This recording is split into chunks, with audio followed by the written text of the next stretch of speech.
What I'm going to do now is make it so that as well as the head just randomly moving around, the chest is going to expand in and out as if the character is breathing. And this will add a little bit of extra motion to make him look more realistic and more human-like. And maybe this won't be very noticeable on a human, but you might have some creature that's breathing quite dramatically, or you're expanding one bone or moving a bone, and you want to be able to control that over some curve. So that's essentially what we're trying to do here, which can be applied to a lot of different situations, but this is just a simple test case. So we can do this either before or after. So I'm just going to do it before just to keep it simple because there's more room here. So what I'm going to do is get the transform of one of the spine bones. So I'm going to use spine 04 for this. And I'm going to set the transform once again of spine 04 and control click the execution path just to make it easy to connect. And what we can do is plug in the transform to the value and then drop down from value, and we're going to keep the rotation, so we just plug the rotation in directly, keep the translation, but the scale, we're going to slightly modify the scale so that it expands and shrinks. And what we're going to do is untick propagate to children, but I'll leave that on for now and show you what difference that will make. So the scale should be 1, 1, and 1 in all axes by default. So if we drop this down and set 1, 1, and 1, well, you won't see any difference. And if we plug 2, 2, and 2 in, you'll see that he has definitely expanded in his top half.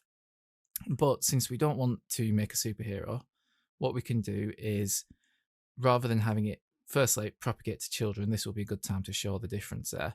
Because it's propagating to the children, it means that all children bones of this, so if we look in the hierarchy, you'll see the spine 4, everything that's below this in the hierarchy is a child of spine 04. So its direct child is spine 05, but then recursively, if we checked all of the bones underneath that, all of these upper body bones are a child of spine 04.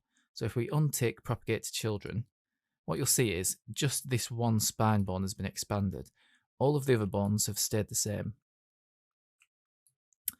So whilst this does not look correct currently, this is actually the way we're going to have it with propagate to children unticked. So we're only affecting the spine bone because we don't want his hand to be growing thicker when he breathes.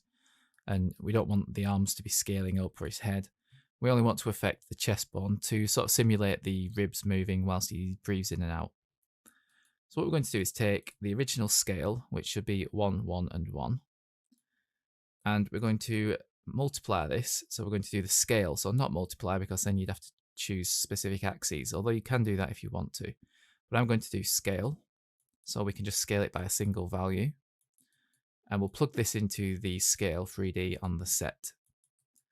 So what we want to do is basically make this number grow between, let's say, 1 and 1.1. So just as a random test, we can just do a noise node as we did before. And we'll do an add.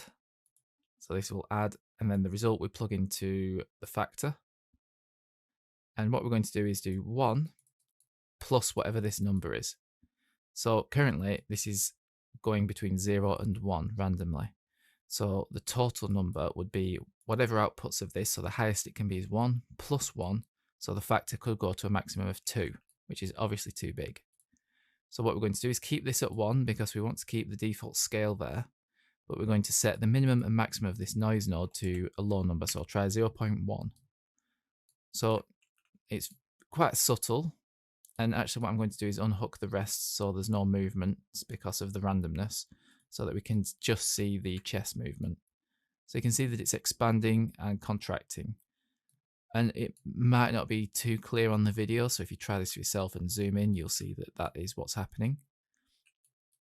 But currently what's happening, if we exaggerate this effect, so I'll just change it to 0.4, is that it's randomly going between these values, 0 and 0.4.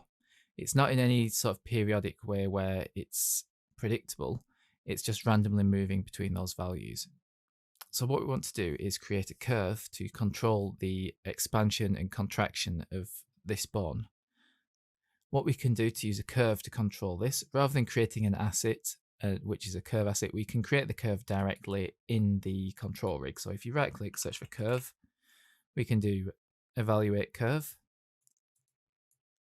And essentially what this does is you plug in an input value and it maps that and gives you whatever the output is as the result. So wherever the curve is, whatever height the curve is at, based on the value that you input. So that will normalize between 0 and 1. And wherever the line is at that point across the x-axis, that's the value it will output. So currently it's a straight line going diagonally. So if we plug in a 1, it will output a 1. If you plug in a 0, it will output a 0. So nothing will change based on what we input currently.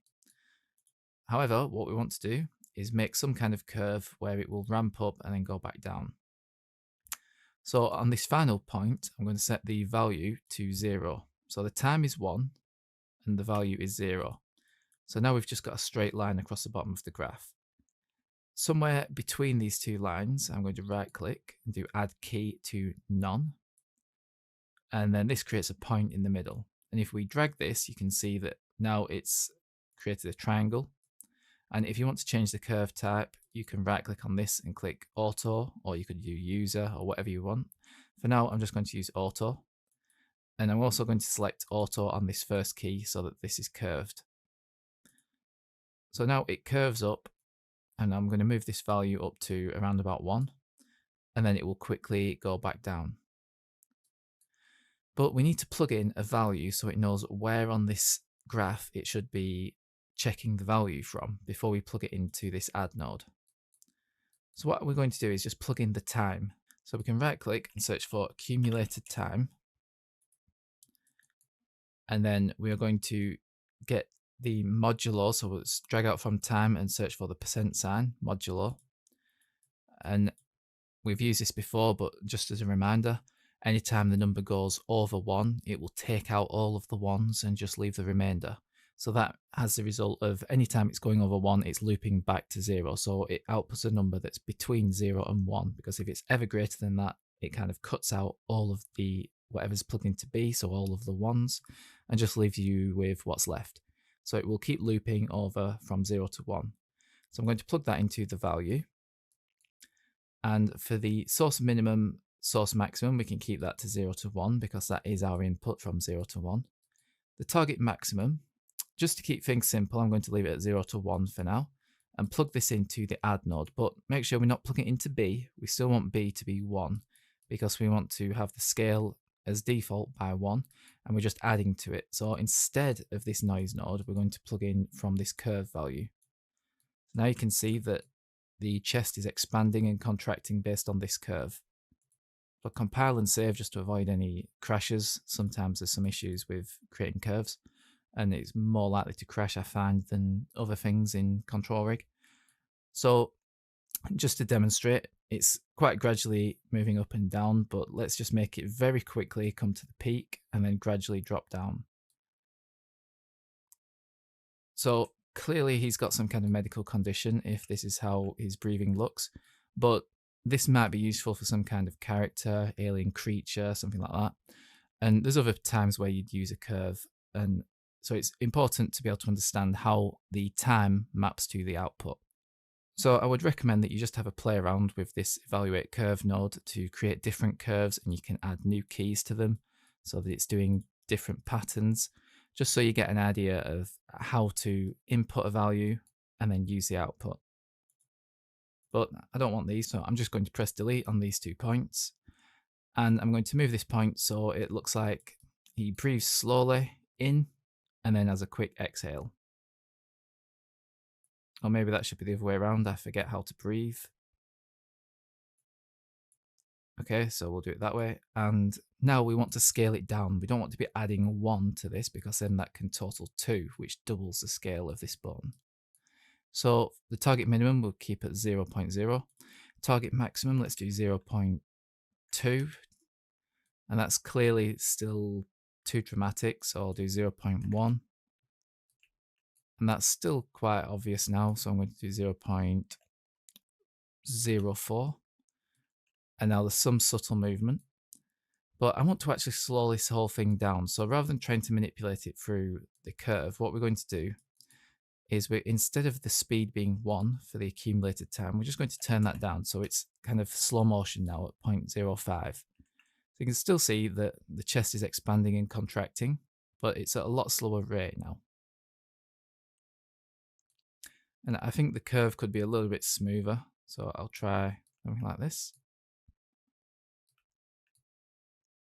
And now let's connect up the rest of what we did with the aim nodes.